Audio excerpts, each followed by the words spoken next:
Business के managing editor Anil Singhvi. तो शुरुआत करते हैं हमारा स्पेशल शो बेटर हाफ।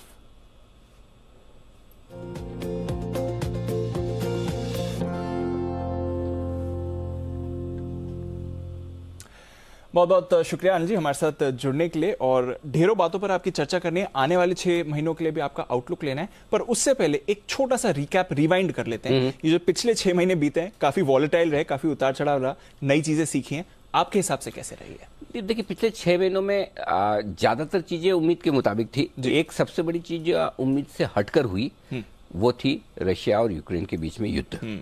वो ठीक से ऐसा अंदाजा नहीं था कि हो जाएगा तो इतना लंबा चलेगा। बिल्कुल, ये 2 चीजें हुई जो लोगों ने अंदाज नहीं लगाया था। बाकी तो देखिए अमेरिका में लिक्विडिटी बहुत है, ब्याज दरें बढ़ेंगी, वो रशिया यूक्रेन नहीं होता तब भी होना था। तो ये चीजें तो काफी हद तक पता थी, लेकिन क्या नहीं पता था, क्या अनएक्सपेक्टेड हुआ, वो रशिया और यूक्रेन का युद्ध हुआ और वो भी लंबा चल गया। और इसकी वजह से जो महंगाई बढ़ी है वो उम्मीद से कहीं ज्यादा बढ़ गई। अंदाजा था महंगाई बढ़ेगी, सबको पता था, लेकिन 40 साल के ऊपरी स्तरों पर महंगाई पहुंच जाएगी ये किसी को अंदाजा नहीं था। और दूसरा, कच्चे तेल के दाम 120-130 डॉलर पहुंच जाएंगे ये अंदाजा नहीं था। 70-80 डॉलर बहुत हो गया, भाई ठीक है, 90 डॉलर ज्यादा से ज्यादा। इससे ज्यादा किसी ने सोचा नहीं था कि रशिया जो एक बड़ा ऑयल प्रोड्यूसर है, वहां पर इस तरह की समस्याएं होंगी और उसको चलते देखते हुए कच्चे तेल के दाम काफी तेजी से बढ़ेंगे। तो बाकी तो उम्मीद के मुताबिक ही कह सकते हैं कि जो हुआ है पहले 6 महीनों में। हालांकि सब लोग पिछले साल के अंत में इस साल के लिए पहले 6 महीने के लिए बड़े बुलिश थे कि पहले 6 महीने तो मजबूत रहेंगे, उसके बाद जब आपको ब्याज दरें बढ़ना शुरू होंगी, लिक्विडिटी अमेरिका से निकलना शुरू होंगी तो शायद कमजोर होंगे। लेकिन जो बदला है वो ये 3 बड़े फैक्टर बदले हैं कि 40 साल के ऊपरी स्तरों पर महंगाई, कच्चा तेल महंगा और रशिया और यूक्रेन का युद्ध। बिल्कुल, और ये तीनों फैक्टर्स कंबाइन होकर हमने देखा है बाजार का क्या हाल हो गया। अच्छा, इसमें एक फैक्टर मैं और जोड़ना चाहूंगा सर, और वो है जिस तरह की FIIs की हमने सेलिंग देखी है इस बाजार में। हमारे घरेलू निवेशक तो ऑफकोर्स संभाले हुए हैं और अच्छा परफॉर्मेंस उनके बारे में भी बात करेंगे, पर FIIs जिस तरह से बेच रहे हैं, पिछले 8-10 साल में जितना नहीं बेचा वो पिछले 6 महीने में बेच चुके हैं। करेक्ट, ये कैसे हो गया सर? वैसे तो आमतौर पर जब भी अमेरिका में ब्याज दरें बढ़ने का सिस्टम शुरू होता है या अमेरिका में लिक्विडिटी टाइट करने की सिचुएशन शुरू होती है फेड की तरफ से, तब इमर्जिंग मार्केट्स में FIIs की बिकवाली होती है। इमर्जिंग मार्केट्स का मतलब उभरते हुए देश या फिर डेवलपिंग कंट्रीज जैसे कि हम हैं, जहां पर विदेशों से पैसा आता है बाजार में, वो पैसा लगाते हैं। और एक ये ट्रेंड है कि अगर इंटरेस्ट रेट बढ़ेंगी, टाइटनिंग होगी, तो फिर ये होता है कि FIIs को लगता है कि ये मार्केट हैं जिनसे पहले बाहर निकलो, इन पर असर ज्यादा पड़ेगा क्योंकि उनकी करेंसी कमजोर होगी। करेक्ट, उनके लिए थोड़ा सा मुश्किल माहौल हो जाएगा ग्लोबली। तो ये सबसे बड़ा कारण है FIIs की बिकवाली का। और ये पहली और आखिरी बार नहीं हुआ है, पहले भी हो चुका है और आगे भी ऐसी सिचुएशन आएगी तो होगा ही होगा। तो जब भी इस तरह की सिचुएशन हुई, इमर्जिंग मार्केट में से FIIs पैसा निकालते हैं, और खाली हिंदुस्तान में से नहीं निकाला है, लगभग हर मार्केट में से निकाला है। ठीक है, तो ये हो गई होगा पहला और सबसे बड़ा कारण ये। बाद में 2 छोटे मोटे कारण हैं जो और बता दूं। एक, हमारे बाजार कंपैरेटिवली महंगे हैं। वो महंगे कैसे? चाहे आप अमेरिका से कंपेयर करें तो भी हम महंगे। अच्छा, क्योंकि अमेरिका ज्यादा गिर चुका है हमसे। अगर देखिए 17-18% डाउ गिरे, हम भी उतने ही गिरे, तो हम महंगे ही है ना। कायदे से ट्रैक रिकॉर्ड ये कि इमर्जिंग मार्केट्स और भारतीय बाजार अमेरिका के मुकाबले में सस्ते होने चाहिए, तभी तो अमेरिका वाले आके यहाँ पैसा लगाएंगे। ऊपर से नैस्डैक तो 33-35% अगर गिर चुका है तो हमारे कंपैरिजन में बहुत सस्ता है। तो इसलिए आज से एक और आप महंगा दूसरे इमर्जिंग मार्केट से गिनिए, वो बहुत सस्ते हो चुके हैं हमारे कंपैरिजन में। हम अभी भी कंपैरेटिवली महंगे। तो जब जो बाजार अभी भी महंगा है, वो होता है ना कि आपका जिसमें पैसा बना हुआ है या जहां आप अभी भी प्रॉफिट में, वो बेच दीजिए, कभी भी लॉस वाली सिचुएशन आती है। तो FIIs के लिए भी वही है, हमारा मार्केट अभी भी थोड़ा महंगा है। और तीसरी बात है कि जब दूसरे बाजार ज्यादा करेक्ट हो चुके हैं, स्पेशली खुद के अमेरिका के बाजार, और अगर उन्हें आज फ्रेश पैसा लगाना है तो फिर वो इंडिया में क्यों लगाएं? फिर क्यों ना वो नैस्डैक वाले स्टॉक्स में लगा लें, क्यों ना वो अमेरिका वाले स्टॉक्स में लगा लें, क्यों ना कोई दूसरे इमर्जिंग मार्केट्स में लगाएं जो ज्यादा सस्ते हो चुके हैं। तो ये 3 कारण है बड़े जिनकी वजह से FIIs की बिकवाली ज्यादा हुई। तो मेन कारण तो वही है, इमर्जिंग मार्केट्स की बिकवाली, लेकिन 2 कारण और हैं। हमारा अच्छा होना भी एक तरह से खराब है। FIIs को मौका मिल रहा है बेचने का। बिल्कुल, तो मौका मिल रहा है और काफी बड़ी बिकवाली भी कर रहे हैं। अच्छा सर, समझाइए, आपने इन्फ्लेशन की बात करी, मालूम था इन्फ्लेशन ऐसा नहीं है, हमारे लिए तो हमेशा इन्फ्लेशन एक हाई लेवल पर ही रहा है एक तरह से, बट इतना बड़ा कंसर्न कैसे होगा कि अब कोई भी बात हो सबसे पहले इन्फ्लेशन ही सामने आता है? बढ़ भी तो इतना ज्यादा गया दीप। 40 साल के ऊपरी स्तरों पर इन्फ्लेशन है।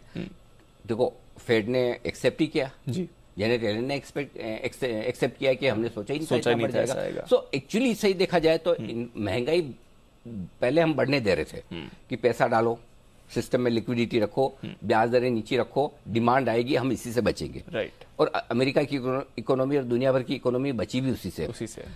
तो ये तो पता था कि इससे इन्फ्लेशन बढ़ना है जी। लेकिन क्या 40 सालों के हाईएस्ट लेवल पर पहुंच जाएगा, 8.5% पहुंच जाएगा, ये किसी ने सोचा नहीं सोचा। ये गलती होगी। तो ये महंगाई बढ़ना सबको पता था, इतना ज्यादा बढ़ जाएंगे ये नहीं पता था। और अचानक से बड़ी चिंता इसीलिए हो गई कि देखिए आप है ना एक रीजनेबल लेवल तक महंगाई देखते हैं तो फिर लगता है कि ठीक है धीमे धीमे कम हो जाएगी। अब प्रॉब्लम क्या है कि महंगाई का भूत इतना बड़ा हो चुका है कि उसको आपको तुरंत काबू में करने की जरूरत है ना। तो वो पेशेंट इतना बीमार है कि आप खाली है ना छोटे मोटे डोज से चलेगा नहीं, अब उसकी सर्जरी करनी पड़ेगी। तो अब आपको जितना ज्यादा महंगाई बढ़ी उतना ज्यादा आपको तेजी से ब्याज दरें बढ़ानी है। और तेजी से ब्याज दरें बढ़ाने में डर सबसे ज्यादा क्या है, जैसे जैसे आप महंगाई को घटाने की कोशिश करेंगे वैसे वैसे ग्रोथ में तेजी से कमी आएगी, क्योंकि आप डबल मार डाल रहे हैं। एक, पैसा सिस्टम से निकाल रहे हैं, देना बंद नहीं किया, निकालना भी शुरू कर दिया। दोनों में फर्क है। एक तो एक आप लिक्विडिटी डालना बंद कर दें, जितनी है उतनी है, अब वो नहीं, आप निकाल भी रहे हैं वापस पैसा, अमेरिका का फेड निकाल भी रहा है, और दूसरा ऊपर से ब्याज दरें बढ़ा रहे हैं तेजी से। अब पता चला कि आपका जो भी मंथली कमाई है उसका 20% आपका ईएमआई में जाता था, उसकी जगह 35% जाने लगा। तो आपकी कमाई सेविंग तो उतनी है 5-10%, इससे ज्यादा कौन बचा पाता है मंथली। तो वो आपका सारा पैसा उधर चला गया। सो इस वक्त सबसे बड़ी समस्या है कि जैसे आप तेजी से ब्याज दरें बढ़ा रहे हैं, जैसे आप सिस्टम में लिक्विडिटी कम कर रहे हैं, ग्रोथ पर असर आना ये शुरू हो रहा है। तो ये बड़ी समस्या महंगाई अचानक से हुई है, लेकिन हमने होने दिया इसलिए हुई है। होने दिया इसने। इस पर एक इंटरेस्टिंग सवाल बनता है सर, क्योंकि महंगाई की आपने बात करी, पहले लिक्विडिटी दे रहे थे, अब लिक्विडिटी निकाल रहे थे। दोनों में फर्क क्या होता है अगर आप मार्केट के लिहाज से देखें? ईजिंग साइकिल जो एक माना जाता है और अब जो ये टाइटनिंग साइकिल शुरू हुआ है, ये क्या है? तो ईजिंग साइकिल का मतलब ये कि जहां सब कुछ बढ़िया है लाइफ में, आराम से जितना पैसा चाहिए सिस्टम में मिलता है, जिसको उधार लेना उधार लेके, और सस्ता मिल रहा है, चाहे जितना मिल रहा है, आप बिजनेस करिए, डिमांड अच्छी है, सब कुछ ठीक है। तो ऐसी सिचुएशन में वो सबको अच्छा ही अच्छा दिखता है। और ईजिंग साइकिल में तब मार्केट में तेजी होती है, और तेजी होती है जितनी होनी चाहिए उससे ज्यादा होती है। बिल्कुल, मतलब पैसा है ना, खेल तो पैसे का ही है। एग्जैक्टली। अगर सस्ता पैसा है, ढेर सारा पैसा है, तो आप कहीं कहीं तो लगाएंगे। बिल्कुल लगाएंगे, करेक्ट। और तब आप वैल्यूएशन नहीं देखते, तब आप एसेट क्लास नहीं देखते। अरे भाई है लगाओ ना, आज नहीं लगाओगे कल महंगा मिलेगा। एग्जैक्टली। इस हफ्ते नहीं लगाओगे अगले हफ्ते महंगा मिलेगा। Absolutely, right. तो तेजी के वक्त भी एक्सेस होता है, जरूरत से ज्यादा तेजी होती है जो होनी नहीं चाहिए, तब वैल्यूएशन वगैरह कोई नहीं देखता। अब आइए इसके रिवर्स, टाइटनिंग साइकिल जो अभी होना शुरू हुआ है, इसमें क्या होता है, ब्याज दरें बढ़ने लगती है, तो एक तो महंगा पैसा मिल रहा है जी, और दूसरा मिल भी कम रहा है। पैसा लिक्विडिटी फेड हमारा आरबीआई सिस्टम में कम करता है, तो इजीली अवेलेबल नहीं है। एक तो पहले से कम मिल रहा है, ऊपर से ज्यादा महंगा मिल रहा है। अब आप वो पैसा उधार लेकर कुछ भी बिजनेस करें या कंजप्शन करें तो आपकी कॉस्ट तो बढ़ रही है। बिल्कुल करेक्ट। एक घर खरीदने के लिए अगर आपको 6.5% पे लोन मिल रहा है, 8.5% पे मिल रहा है, तो ऐसे आपको लगेगा 2%, अरे भाई 1/3 आपको ज्यादा देना पड़ रहा है। Exactly, correct. तो वो आपकी डिमांड खत्म करेगा। तो ऐसे में वो टाइटनिंग जो शुरू होती है उसमें भी एक्सेस मंदी होती है। अच्छा, बाजार की प्रॉब्लम यही है, दोनों तरफ एक्सेस करता है। तेजी की तरफ एक्सेस करता है कि भाई जो है मिल रहा है ले लो यार, कहीं तो पैसा लगाना है, नहीं तो जवाब क्या देंगे, अंडर परफॉर्मेंस रहेगी तो। और मंदी की तरफ यही होता है कि सब खत्म होने वाला है, बहुत खराब हो जाएगा और ज्यादा खराब होगा, वहां भी इरेशनल होगा। तो तेजी और मंदी दोनों में टाइटनिंग और ईजिंग वाली जो साइकिल्स हैं उसमें दोनों तरफ बाजार में एक्सेस होता है। अच्छा, आपने इस एक्सेस की बात करी, एक चीज जो निकल कर आई है इसमें ना, एक चीज है दीप, वो रबर बैंड इफेक्ट है। तो इसको रबर बैंड इफेक्ट बोलते हैं कि जब आप खींचते हैं तो भी एकदम इतना जोर से खींचते हैं, और छोड़ते हैं तो भी एकदम हो जाएगा। तो एक तो ईजिंग साइकिल में बढ़ेगा तो भी बहुत ज्यादा बढ़ेगा, और जब टाइटनिंग साइकिल में छोड़ेंगे तो एकदम सिकुड़ जाएगा। राइट, वैसा हम होते हैं। इनफैक्ट यही आपने बात करी तो इससे एक और चीज निकल कर आई है। यूजुअली हम देखते हैं, इकोनॉमिक्स में भी हमने पढ़ा है, 8 साल का एक साइकिल होता है। मंदी और ग्रोथ हर बार आती है, एक्सपेंशन और रिसेशन हर बार होता है, पर वो 8 साल के साइकिल में होता है। पर ये 2-3 साल के, ये मंदी के कोरोना के हिसाब से देख लें तो 2-3 साल में ये जो 8 साल का साइकिल है वो होते हुए दिखा है। क्या अब आगे जाकर ये साइकिल और छोटा होते हुए दिख सकता है? नहीं। क्यों? मेरा ऐसा मानना है कि 2020 वाली जो सिचुएशन थी once in a lifetime थी। जो न हमने पहले कभी देखी, न शायद बाद में वापस कभी देखेंगे, क्योंकि ये वो ऐसी सिचुएशन थी जो कि जब आप कुछ ही नहीं कर सकते। हाँ। आमतौर पर जब भी मंदी आती है तो मंदी आने में आपको करना क्या होता है, पैसा डालो, लिक्विडिटी डालो, काम ज्यादा करो, ग्रोथ आएगी, ये सारी चीजें होती, राइट। 2020 में क्या था, कुछ मत करो, घर में बैठे रहो, करेक्ट है ना, तो जाके आप बचेंगे। सो आई डोंट थिंक, मतलब तो 2020 में जो रिएक्शन आया बाजार पे एकदम मंदी का, वो इवेंट की वजह से आया। बिल्कुल, ये इकोनॉमिक रिएक्शन नहीं था कि इकोनॉमी खड्डे में जा रही है, घट रही है, मतलब तेजी के साइकिल से मंदी के साइकिल में जा रहे हैं, करेक्ट। ये वो सिचुएशन नहीं थी। इसलिए मेरा ये मानना है कि इकोनॉमिक साइकिल हो सकता है 8 साल के घटकर 6 साल हो जाए जी। और इसी वजह से आप 2020 में घटे भी 50 दिन में और बढ़ने में भी आपने साल भर लगाया, इससे ज्यादा टाइम नहीं लगाया। लेकिन हर बार ऐसा नहीं होगा। तो ये एक बड़ा लेसन है जो सीखना चाहिए। जो लोग नए नए 2020 के बाद से मार्केट में आए, उनको ये लगता है कि अरे साल भर 6 महीने में मंदी हो जाती है, 12 महीने में तेजी हो जाती है, 2 साल में लिया बेचा और फर्स्ट क्लास पैसा बन गया। ना, ऐसा नहीं इतना आसान ना, बिल्कुल नहीं। ये आपको थकाएगा, रुलाएगा, परेशान करेगा, आपका पेशेंस टेस्ट करेगा। तो भले ही 8 साल वाले साइकिल आपको वापस से ना देखने को मिले, आमतौर पर 8-8 साल लगते हैं तेजी और मंदी के साइकिल में। 8 साल ना भी लगे तो 2 साल भी नहीं होंगे। हाँ, इतना छोटा ना, बिल्कुल नहीं होगा। तो ये गलतफहमी बिल्कुल ना रखे कि 2 साल में मंदी होकर वापस फुल फ्लेज तेजी हो जाएगी। टाइम तो लगेगा। समझ गया सर। अच्छा, ये समझाइए, मंदी की जो बात चल रही है, क्या हमारे लिए मंदी आएगी आने वाले आधे साल में? ना, नहीं होगा, मंदी नहीं आएगी। मतलब मंदी का टेक्निकल चीज ये हो सकता है भाई, जिसको आप कहते हैं कि 2 तिमाहियों तक आपकी जीडीपी ग्रोथ नेगेटिव है, तो भारत में स्लो डाउन होगा, मंदी नहीं होगी। ओके, समझ गया, फर्क है दोनों में। हाँ। धीमे हम भी पड़ेंगे, हम वो ग्रोथ नहीं, 7% 8% की ग्रोथ नहीं होगी, शायद 5% 6% पे आ जाए, डिपेंडिंग ऑन ग्लोबल माहौल। हमारी भी ग्रोथ कम होगी, लेकिन ऐसा नहीं कि आप मंदी में चले जाएंगे। अमेरिका में भी मेरा उल्टा मानना है, टेक्निकली मंदी हो सकती है। अच्छा। कि लगातार 2 क्वार्टर में आपकी जीडीपी ग्रोथ नेगेटिव हो। हाँ। लेकिन अगर आप 3 या 4 साल का चलेंगे और एवरेज ग्रोथ निकालेंगे, अच्छा, तो उतना तो आपकी मंदी नहीं होगी। ओके। तो मेरे ख्याल से मंदी होगी, रिसेशन नहीं होगा, ऐसा मेरा स्ट्रांगली सोचना है। उसका रीजन ये है कि अगर कमोडिटीज के दाम कम आते हुए दिख रहे हैं और एक क्रूड और आपका नीचे आ गया, तो हो सकता है अमेरिका में भी उतने एग्रेसिवली आपको ब्याज दरें बढ़ाने की जरूरत ना पड़े। हाँ। और उतनी ज्यादा टाइटनिंग करने की जरूरत ना पड़े। तो टेक्निकली आपका अमेरिका में रिसेशन आ सकता है, लेकिन बड़ी रिसेशन होगी, लंबी चलने वाली, बहुत बड़ी मंदी। लोग जो बोलते हैं ना 1930 वाली वैसा मुझे नहीं लगता। उसका रीजन है 2 रीजन है। एक, सारे ग्लोबल सेंट्रल बैंक समझदार हो गए, उनको पता है कि मंदी से निपटना कैसे, पहली चीज। और दूसरा, सब मिलके साथ में करते हैं। हाँ, ये 2008 के बाद ये बड़ी चीज हुई कि, और 2020 में हमने वो टेस्ट भी कर लिया कि दुनिया भर के सेंट्रल बैंक समझते हैं कि मंदी से निकलने का तरीका पैसा दो, लिक्विडिटी दो, ब्याज दरें कम करो। तो वो फॉर्मूला हाथ में आ गया, टेस्टेड है, 2 बार टेस्ट कर लिया। सो इसलिए मुझे लगता है कि बहुत बड़ा रेसेशन, बहुत लंबा रेसेशन अमेरिका में होगा, इसकी संभावना कम है। हमारे यहाँ तो नहीं होगा, ये पक्का है। यूरोप का मैं नहीं कह सकता भाई, वाइल्ड कार्ड है ये, कुछ वहां कुछ भी हो सकता है, भगवान मालिक है। मतलब एक तो इतने छोटे छोटे देश है ना जी, जो हमारे मुंबई कोलकाता जितने है ना, उनसे भी छोटे हैं। तो उनके अपनी कोई स्ट्रेंथ ही नहीं है। मतलब वो अगर एक ही चीज पैदा कर सकते हैं तो एक ही पैदा कर सकते हैं। हाँ। मतलब वो पूरी दुनिया पे बहुत डिपेंडेंट है 50 चीजों के लिए। हम कैसे हैं, पूरे देश में हर चीज उगा सकते हैं, हर चीज बना सकते हैं। राइट। कुछ एक चीजें छोड़ दो। करेक्ट। इतनी बड़ी ज्योग्राफी, इतनी बड़ी पॉपुलेशन है, वो फायदा यूरोप को नहीं है। तो यूरोप के कुछ कुछ देश भगवान मालिक है, उड़ भी सकते हैं। अच्छा। वहां बड़ी मंदी भी आ सकती है। ओके, वहां कुछ भी हो सकता है। बट अदरवाइज इंडिया को लेकर कोई मंदी नहीं, स्लो डाउन होगा, 100% होगा। अमेरिका में रेसेशन टेक्निकली होगा, बड़ा जैसा लोग सोच रहे हैं वैसा नहीं होगा। समझ गया। तो फिर उतनी बड़ी चिंता हमें तो एटलीस्ट नहीं करनी चाहिए। अच्छा, ये बताइए सर, अब इन्वेस्टर्स को क्या करना चाहिए? काफी सारे लोग चिंतित हैं, कुछ लॉसेस में आ गए हैं, कुछ अभी भी मुनाफे में, पर देख रहे हैं पोर्टफोलियो। आपकी बात जो मानी होगी शॉर्ट ब्लास्ट एसआईपी वाले, वो तो काफी खुश, अभी भी अच्छे प्रॉफिट में, बट देख रहे हैं कि पोर्टफोलियो की वैल्यू कम होती जा रही है। उन्हें क्या करना है? मतलब बेचने के लिए लेट हो चुके हैं और खरीदने के लिए थोड़ी सी जल्दी हो सकती है। अच्छा। हाँ, too late to sell, too early to bye.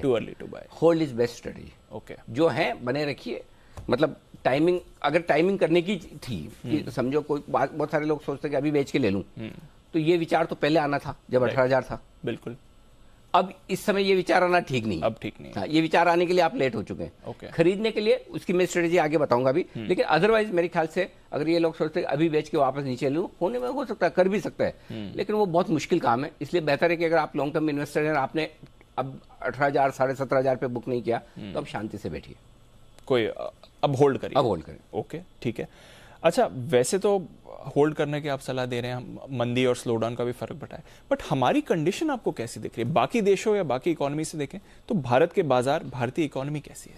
100% बेहतर है। और बहुत लोग इससे सहमत नहीं होंगे, क्योंकि जो लोग लॉस में हैं, स्टॉक महंगे खरीद कर बैठे हैं, तो उनको लगता है कि इकोनॉमी खराब है। देखिए, स्टॉक मार्केट में पैसा बनाना अलग चीज़ है, इकोनॉमी अच्छी या खराब होना अलग चीज़ है। खराब इकोनॉमी में भी आप पैसा बना सकते हैं और अच्छी इकोनॉमी में भी पैसा जा सकता है। वो कहते हैं कि अमेरिका को छींक आए तो हमें जुकाम हो जाएगा, बुखार हो जाएगा। राइट। मैं ये कह रहा हूँ कि अब अमेरिका को अगर छींक आएगी तो हमें फर्क नहीं पड़ेगा। ओके। हाँ, वो जमाना चला गया। अच्छा, उल्टा हो रहा है। उल्टा, उनको बुखार आएगा तभी हमें छींक ही आएगी। ओके, ये बदल, क्योंकि हम बहुत बेहतर हैं इस लिहाज से कि हमारे यहाँ कंजम्पशन है, इस लिहाज से कि हमारे यहाँ प्रोडक्शन है, इस लिहाज से कि हमारे यहाँ ग्रोथ है, हमारे यहाँ कंज्यूमर्स है, और हम ग्लोबली डिपेंडेंट कम है एक कच्चे तेल को छोड़कर। जी, राइट। कच्चा तेल छोड़ दे तो हमारी डिपेंडेंसी नहीं है ग्लोबल इकोनॉमी पे। हाँ। उल्टा दूसरे लोग हम पे ज्यादा डिपेंडेंट। बिल्कुल। तो एक ही चीज हमारी बची, एनर्जी। और अगर उसको हमने कंट्रोल कर लिया कि अब हम एनर्जी के मामले में काफी डिपेंडेंस अपनी कम कर लें, तो हमें ग्लोबली फर्क भी नहीं पड़ता। तो कई बार लोग बोलते हैं हम क्यों डाउ देखते हैं, हम क्यों अमेरिका से संकेत लेते हैं, सिर्फ एक ही वजह है कि हमारे पास अभी भी एनर्जी को लेकर वो ताकत नहीं आई जो चाहिए। अभी भी हमारी डिपेंडेंस वो है, लेकिन उसको हटाकर आप देखेंगे तो हमारी इकोनॉमी दूसरे से बहुत बेहतर है, और उस लिहाज से हम उतना खराब होंगे ही नहीं जितना दूसरे खराब है। ये बड़ा 100%। ये भरोसा आप हमेशा रखिए। होंगे, ऐसा नहीं कि रुपया हमारा भी 79 हुआ है, लेकिन दूसरी करेंसीज के मुकाबले में हम कम गिरे। सो हमें भी ग्लोबल ट्रेड में हिस्सा तो लेना ही है। उनके साथ हमारा भी अच्छा या खराब होगा, लेकिन खराब होगा तब कम होगा, अच्छा होगा तब ज्यादा अच्छा होगा। ये अगले 6 महीने के लिए सबसे बड़ी चीज है। तो जब सुधरेगा हमारा हम ज्यादा अच्छी करेंगे। चलिए, अच्छा सर, सुधरेगा ये आशा भी है, आपने समझा भी दिया, बट इस समय निवेशक क्या करें? क्योंकि एफआईआईज़ की सेलिंग है, टाइटनिंग भी हो रही है, तो अब अप्रोच क्या होनी चाहिए अगले 6 महीने? शांति से अपना इन्वेस्टमेंट बनाए रखें, ज्यादा उछल कूद न करें, उठा पटक न करें, अपने आप को ज्यादा समझदार न समझे। अगर अपने 18,000 पे बेच के बैठे तो समझदार है। राइट। अब ज्यादा समझदारी दिखाने का टाइम नहीं, तो पेशेंस से अपनी अच्छे स्टॉक्स को होल्ड करें, पहली चीज। दूसरा, जो भी खरीदना है अच्छे ट्रैक रिकॉर्ड वाले मार्केट लीडर्स खरीदना है। मिड कैप और स्मॉल कैप शेयर बाद में खरीदेंगे, उसमें 5-15 दिन के लिए वो कुंभ का मेला लगेगा, जब बढ़िया तेजी बनेगी उस समय आपको निकलने का मौका मिलेगा, लेने का मौका मिलेगा, तब कर लेंगे। अभी इन्वेस्टमेंट के लिहाज से आपको मार्केट लीडर्स लेने, सेक्टर के जो लीडर्स हैं, निफ्टी के मार्केट के टॉप 100 स्टॉक्स के बाहर नहीं जाना है, ये ध्यान में रखिए। तीसरा, कैश इज किंग, पैसा तैयार रखिए। बाजार कभी भी आपको मौका दे सकता है। अब वो मौका चाइना ताइवान से आएगा, रशिया यूक्रेन से आएगा, किसी XYZ से आएगा, या कोई यूरोप के 1-2 देश बर्बाद होंगे उससे आएगा, मुझे नहीं पता। लेकिन जब मौका आएगा और पैनिक होगा, वो पैनिक बिना किसी वजह के होगा। अचानक आपको दिखेगा अरे ऐसी कोई खास वजह तो नहीं है, एक पोर्चुगल या इटली उड़ गया तो उस वजह से इतना खराब होना चाहिए क्या? ग्लोबल GDP में तो उसका हिस्सा है 0.1% टाइप है। लेकिन सवाल वो नहीं है, सवाल सेंटिमेंट का। तब जो पैनिक मचेगा उसमें आपको खरीदना है। ओके। अगर अगले 6 महीने में ये होता ना हो तो बेहतर है, हो गया तो तब आपको बिना वजह के पैनिक, और अच्छे ट्रैक रिकॉर्ड वाले स्टॉक से मेरा मतलब है खरीदने का मन करे तो आपको ITC लीवर खरीदना है। राइट। जोमेटो नहीं खरीदना। हाँ, ये असर करना जरूरी है। एग्जाम्पल दे रहा हूं। तो अच्छे लीडर्स का मतलब ये कि उस सेक्टर के बढ़िया स्टॉक्स आपको खरीद के रख लेना है, और बाकी पैनिक के लिए कैश तैयार रखिए। कभी भी मौका आया तो ठीक, नहीं तो आपका कैश तो कैश ही है। तो आउटलुक भी दीजिए सर, अगले 6 महीने में ये मौका मिलेगा, आपके क्या नजरिया अगले 6 महीनों के लिए बाजार का? बहुत ज्यादा ऊपर नीचे होगा इसकी संभावना फिलहाल कम है, क्योंकि इवेंट्स ड्राइव करेगी। और दीप, उस लिहाज से अगर मेरे ख्याल से 10% ऊपर 10% नीचे की तरफ आपको 14,000, ऊपर की तरफ 17,500, ये रेंज रहना है। एक तरफा व्यू लेना आपके लिए मुश्किल रहेगा, लेना भी नहीं चाहिए इस मार्केट में, क्योंकि इवेंट्स ही ड्राइव करेंगे। अगर समझिए रशिया यूक्रेन का सब सलट गया और चाइना ताइवान का कुछ बड़ा नहीं हुआ, यूरोप कोई बर्बाद नहीं हुआ, आप 10 से 15% मार्केट को ऊपर देख सकते हैं। और अगर ये तीनों नेगेटिव साइड पर हो गए तो आप 10-15% घट भी सकते हैं। तो 10% की रेंज अदरवाइज आपकी ट्रेडिंग की रहेगी कि नीचे 14,000-14,500 स्ट्रॉन्ग सपोर्ट हो गया, ऊपर 17,000-17,500 आपकी बड़ी रुकावट वाली जगह होगी। इसमें आपको टाइम करना है, और अगर आपको 6 महीने के लिहाज से व्यू करना है तो फिर आपको एक्सट्रीम व्यू जो भी बनता है उसके विपरीत आपको ट्रेड लेना है। वो हिम्मत करनी पड़ेगी। चलिए, तो ये है आपके लिए अगले 6 महीने का आउटलुक। अच्छा सर, टाइम थोड़ा बाकी है, एक स्पेशल चीज आपके लिए तैयार करी है, रैपिड फायर राउंड। अच्छा, रैपिड फायर बनाए। ये उन क्वेश्चंस पे बेसिस है जो व्यूअर्स हमें भेजते हैं, रोज जानना चाहते हैं आपसे, कुछ हमारी टीम ने भी आपके लिए तैयार करे। तो रैपिड फायर में 10-10 सेकंड तो मिलेंगे ना? 10-10 सेकंड का आपके पास टाइम है। आना में ही बोलना है। कोशिश करूंगा जितना, कोशिश करें जितना। आप 10-10 सेकंड का टाइम है। शुरुआत करता हूं मैं। पहला क्वेश्चन, अगले 6 महीने के लिए क्या इन्फ्लेशन सबसे बड़ा फोकस बना रहेगा? हाँ बिल्कुल पक्का, महंगाई सबसे बड़ी चिंता है। महंगाई सबसे बड़ी चिंता है।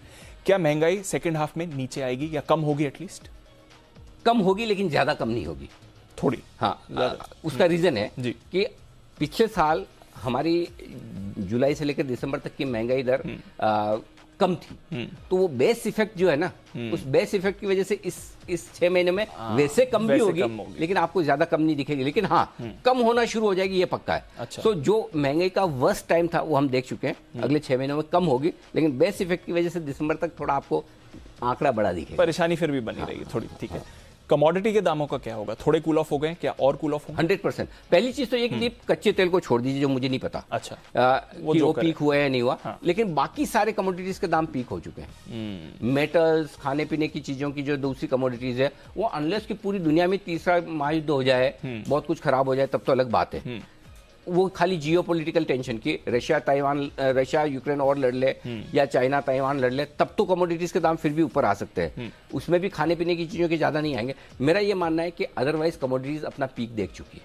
अरे वाह, हाँ, ये तो बड़ा। अब वो भाव वापस मेटल सेटल्स के नहीं आएंगे, बिल्कुल नहीं आएंगे। सिर्फ कच्चा तेल का मैं नहीं कह सकता कि आ जाए नहीं आए, बट बाकी किसी के भाव, बाकी सबके भाव टॉप कर चुके हैं। तेल एक वाइल्ड कार्ड है, बाकी टॉप कर चुके। चलिए, ये तो अच्छी बात है। तो फिर क्या ग्रोथ वापस आएगी? नहीं, बहुत धीमी पड़ेगी। अच्छा। इनफैक्ट जब आप टाइटनिंग करेंगे, ब्याज दरें बढ़ाएंगे और आपके इंटरेस्ट रेट्स बढ़नी है, महंगाई को काबू में लाना, तो ग्रोथ धीमी पड़ेगी, बढ़ेगी नहीं। बाजार का क्या होगा? गिरेंगे या चढ़ेंगे? दोनों। हाँ। ये कैसे? दोनों हो गई, दोनों दिखेगा। 7 से 10% की रेंज आप मानकर चलें आइदर साइड। 700-800 के आसपास से 10% ऊपर गिन लीजिए, 10%, 7 से 10% ऊपर, 7 से 10% नीचे। खराब खबरों पे एक्सट्रीम व्यू जब भी बनेगा, उसके विपरीत लेना है। बहुत तेजी से घट जाए वहां खरीदना है, बहुत तेजी से बढ़ जाए वहां देना है। अच्छा, दोनों मौके उठाने हैं आपको फायदा। ठीक है। एफआईज क्या करेंगे? ये बेचते रहेंगे या वापस भी आएंगे? एफआईज क्या करेंगे? ये एफआईज से मत पूछो। अच्छा, ये सिर्फ क्रूड देख लो। अगर अगले 2 महीनों में दीप क्रूड अगर $80-90 के आसपास आ जाए, तो एफआईज खरीदना शुरू कर देंगे। ये बहुत बड़ी चीज मैं आपको बता रहा हूँ। इससे आप इसको एक बार अंडरलाइन करके फिर से, भले आपका रैपिड फायर है, लेकिन नोट करिए कि अगर एफआईज तब तक बेचते रहेंगे जब तक $100 के ऊपर क्रूड है। जब तक $100 के ऊपर है, तब तक एफआईज बेचते रहेंगे। तो वापस कब आएंगे? और खरीदने का मामला जब है, अगले 2 महीनों के अंदर $80-90 के नीचे क्रूड आ जाता है, तो एफआईज खरीदना शुरू कर देंगे। अच्छा, तो $100 के ऊपर नहीं खरीदेंगे, ये लिख के रख लीजिए। या फिर बहुत गिरगिरा के मार्केट अच्छे लेवल पे आ जाए कि निफ्टी 14,000 पे आ गया फॉर एग्जांपल, तो एफआईज के लिए वो खरीदने लायक लेवल हो जाएंगे, क्योंकि वो बहुत हल्के हो चुके हैं, काफी कुछ बेच चुके हैं। उन लेवल के आसपास खरीदेंगे वापस से। या तो क्रूड 80-90 आ जाए, तब भले निफ्टी 17,000 हो तो भी वो लेंगे, ओके, तब भी लेंगे। 16,000 पे भी लेंगे अगर क्रूड $80-90 आ जाता है। ठीक है, तो ये दोनों फैक्टर्स हैं जिस पर रखिए नजर। ठीक है। अच्छा, हमारी घरेलू निवेशकों का क्या? अब तक तो अच्छा सपोर्ट दिया है, क्या आगे भी ये सपोर्ट बना रहेगा? रहना चाहिए और रखिए। तीसरी महाशक्ति है, और वो आपको पावर दिखाना भी चाहिए और वो खरीदना भी चाहिए। कोई दिक्कत वाली बात नहीं, मुझे नहीं लगता कि आपको कहीं कोई दिक्कत वाली बात है। भरोसा रहेगा भी, और मुझे नहीं लगता कि लोकल फ्लोज इतनी जल्दी खत्म होने वाले। अच्छा, क्योंकि अब तो बदलाव आ रहा है, लोगों को फाइनेंशियल सेविंग की समझ आ रही है। ठीक है, कम होगा अनडाउटेडली, लेकिन रिवर्स हो जाएगा। जो इन्वेस्टमेंट आ रहा है वो बंद होकर रिडम्पशन होना शुरू हो जाएंगे, वैसा अभी तो नहीं लगता। तो भरोसा उनका रहेगा। अच्छा, रुपए का क्या होगा सर? बहुत खराब नहीं होगा दीप, होना तो हो गया। 82-83 वर्ष के सिनेरियो में, वो भी तब जबकि क्रूड 125-130 हो जाए तो। अगर क्रूड अगर यहाँ रुक जाता है $115 के आसपास, रुपए का और क्रूड का कोरिलेशन है, तो मुझे नहीं लगता कि इससे बहुत ज्यादा इससे अब हम खराब होने चाहिए। इतनी ताकत तो इकोनॉमी की है, और अगर क्रूड थोड़ा गिर गया तो हम शायद और ज्यादा बहुत खराब भी ना। तो मेरा ये समझना है 5-6% इस साल हम गिर चुके हैं, 5-1% और गिन लीजिए 79 से 83, इससे ज्यादा खराबी नहीं दिखती मुझे। अच्छा, तो रुपया बहुत ज्यादा खराब होगा ऐसा नहीं होगा, मेरे ख्याल से 82-83। बाकी कोई एबनॉर्मल सिचुएशन कोई हो जाए वो तो पता नहीं, जो हम सोच सकते हैं, देख सकते हैं, उसमें मुझे इससे ज्यादा खराब नहीं दिखता। अच्छा, तो फिर कौन से सेक्टर्स पर रखनी है नजर? हम ऑटो पर पॉजिटिव हैं, ऑटो एंसिलरी पर पॉजिटिव हैं, ये दोनों सेक्टर पसंद है ही। उसके अलावा एफएमसीजी ज्यादा बेहतर दिख रहा है, क्योंकि लोकल कंजम्पशन है। सो लोकल कंजम्पशन पे अब आना पड़ेगा जब ग्लोबल रिसेशन की बातें हो रही। तो इसके अलावा एफएमसीजी आपको बहुत अच्छा मौका देंगे। आईटीसी टाइप के स्टॉक्स, लीवर टाइप के स्टॉक्स, फार्मा अब बेहतर हो रहे हैं वैल्यूएशंस के हिसाब से, फार्मा में खरीदारी का मौका है। बैंक्स पसंद है, रहेंगे। बिल्कुल। कमर्शियल रियल एस्टेट वाले स्टॉक्स है, वहां पर थोड़ी सी मुझे लगता है कि तेजी बन सकती है। ऑफिस स्पेस वाले कमर्शियल रियल एस्टेट वाले जो स्टॉक्स हैं वो भी अच्छे रह सकते हैं। नेगेटिव साइड पे मेटल अच्छा नहीं लग रहा क्योंकि मेटल ना, क्योंकि मेरा व्यू है कि मेटल के दाम टॉप हो चुके हैं, तो मेटल अगर बढ़ के भी आएंगे तो सप्लाई आएगी, और अभी भी थोड़ी सी जगह और बाकी है, थोड़ा और गिरेंगे उसके बाद हम देखेंगे। कच्चे तेल से जिन कंपनियों को नुकसान होता है वो अभी भी दूर है, क्योंकि कच्चा तेल जब तक नीचे नहीं आता वहां पर अभी भी दूर रहना है। IT थोड़ा और गिरेंगे तो खरीदारी का मौका बनेगा, अभी थोड़े महंगे, अगर शायद 5-1% का करेक्शन और आ जाए 5-7% का IT इंडेक्स में, तो फिर ये बाय ऑन डिप्स हो जाएगा, फिर यहाँ तब मौका मिलेगा। हाँ, तब मौका मिलेगा। ठीक है, आखिरी सवाल फिर, SIPs जिनके हैं मार्केट में, क्या करें? कंटिन्यू करें, बदलाव करें, क्या करना है? कंटिन्यू करें, बदलाव करने की तो भूल ही जाइए। एक नया टर्म देता हूं आपको, मीडियम ब्लास्ट SIP शुरू करिए। ओके, 12 महीने के लिए 12 इंस्टॉलमेंट डालिए, बड़ी वाली, यूजुअल से बढ़ा। हाँ, एक तो आपकी जो जाती है वो जाने दीजिए, जो भी जाती है करती है वो, उसको कंटिन्यू करिए। नई एक SIP शुरू कर दिए अगले 12 महीने के लिए। ओके, हर महीने आपका एक एक इंस्टॉलमेंट जाना चाहिए, और वो 12 महीने के लिए डाल के उसको 3 से 5 साल के लिए छोड़ दीजिए, आपके पैसे बन जाएंगे। तब बन जाएंगे। अगर 1 साल आप पैसा लगा सकते हैं और 5 साल आप होल्ड कर सकते हैं, या मार्केट आपके लिए एकदम परफेक्ट है, ये कर लेना चाहिए, और कुछ करने की जरूरत नहीं। अच्छा फंड देख लीजिए, नहीं समझ में आए तो निफ्टी में या सेंसेक्स के फंड में पैसा लगा लीजिए, सिंपल सी है। 12 महीने के लिए मीडियम ब्लास्ट SIP करिए। काफी लोग खुश होंगे ये सुनकर। पिछली बार आपको याद होगा शॉर्ट ब्लास्ट SIP 6 हफ्तों के लिए कीजिए। मैं अब 6 हफ्तों की बात नहीं कर रहा, क्योंकि वो एबनॉर्मल सिचुएशन थी, मार्केट बहुत गिरा हुआ था, आज एबनॉर्मल नहीं है उतनी, तो इसलिए मुझे नहीं पता कि अगले 12 महीने में किस जगह बॉटम बनेगा, तो अगले 12 महीने आप 12 इंस्टॉलमेंट डाल दीजिए बड़ी वाली, और बैठ जाइए शांति से। चलिए सर, तैयार रहेंगे, और रोज की तरह आप तो ऑफ कोर्स बाजार पर अपना व्यू देंगे, बट हमने सोचा एक थोड़ा लंबे समय के लिए सेकंड हाफ कैसा रहता है, तो ट्रूली बेटर हाफ हो सकता है, ये संभावना होना चाहिए, उम्मीद पे दुनिया कायम है। क्वेश्चन मार्क है, बट वो बाकी तो जो कुछ बदलेगा उसके लिए रोज हम हैं, लेकिन फिलहाल इन्वेस्टर्स के लिहाज से ये एक डायरेक्शन आप ले सकते हैं। बिल्कुल सर, बहुत बहुत शुक्रिया जुड़ने के लिए हर बार की तरह, और समझाने के लिए आपका बाजार पर नजरिया और आने वाले 6 महीने कैसे रह सकते हैं। आप सबका भी बहुत बहुत शुक्रिया, रोज तो आप हमारे साथ जुड़ते हैं, इस खास प्रोग्राम में भी जुड़ने के लिए आपका शुक्रिया। बने रहिए जी बिजनेस के साथ।